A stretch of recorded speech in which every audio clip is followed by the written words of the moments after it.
nous avons des informations importantes à vous donner concernant les produits qui sont en vente dans ce magasin Carrefour, afin que vous puissiez faire vos courses en toute sécurité.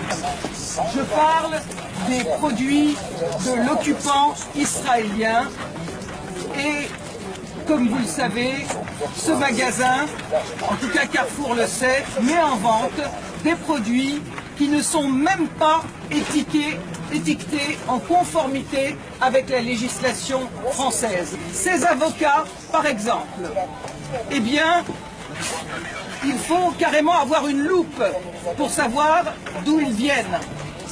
Contrairement aux avocats du Mexique, pour lesquels il est indiqué sur l'ardoise, comme l'exige la loi Origine Mexique, en caractère aussi gros que le prix, eh bien pour ces avocats-là, sur l'ardoise, figurez-vous qu'en face d'Origine, il y a marqué « Voir emballage ».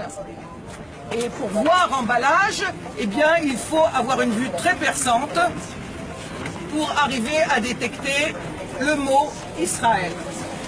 Et si vous regardez ces pomelos, il est écrit « Regardez l'emballage pour voir d'où ils viennent ».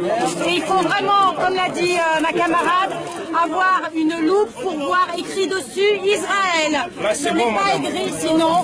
Et l'État d'Israël viole les droits des Palestiniens tous les jours, maltraite des enfants, arrête des enfants, arrête des adultes, assassine. Il faut une information. Les Palestiniens n'ont plus la possibilité de cultiver leurs terres dans la vallée du Jourdain. Mais il y a d'immenses colonies agricoles dans cette vallée qui produisent ces dattes. Ça, c'est la direction qui peut vous permettre. Bien sûr, il n'y a pas marqué Israël dessus. Elle est où la direction? Le boycott d'Israël, tant que cet État foulera aux pieds les droits les plus élémentaires du peuple palestinien, est une action efficace, pacifique et non violente. Au XXe siècle, Gandhi en Inde, Nelson Mandela en Afrique du Sud ont prôné le boycott pour mettre fin à l'apartheid. Ce qui vaut pour le client vaut aussi pour le marchand.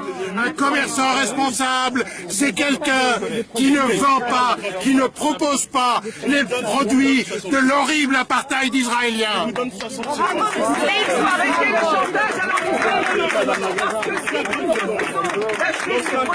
Ça n'a rien à voir avec la religion, même si Israël attaque régulièrement l'esplanade des mosquées et la mosquée El-Aqsa pour faire croire qu'au lieu d'un vol de terre, c'est un conflit religieux. Eh bien, il faut que Valls et le CRIF arrêtent de mentir et de faire croire que tous les juifs sont d'accord avec la politique criminelle israélienne. Ils ne sont pas invités sur les plateaux de télé et en plus, ils sont pourchassés ici en France et en Israël par cette fameuse démocratie qui emprisonne les dissidents, les juifs israéliens qui refusent par exemple, comme cette courageuse Tahir Kamener, qui est en ce moment en prison, qui a 19 ans, qui refuse de servir dans l'armée d'occupation. Et aussi, vous avez Ezra Naoui, qui est un Israélien juif qui est en prison à l'heure actuelle en Israël parce qu'il milite dans des associations de défense des droits de l'homme et des droits des Palestiniens comme B'Tselem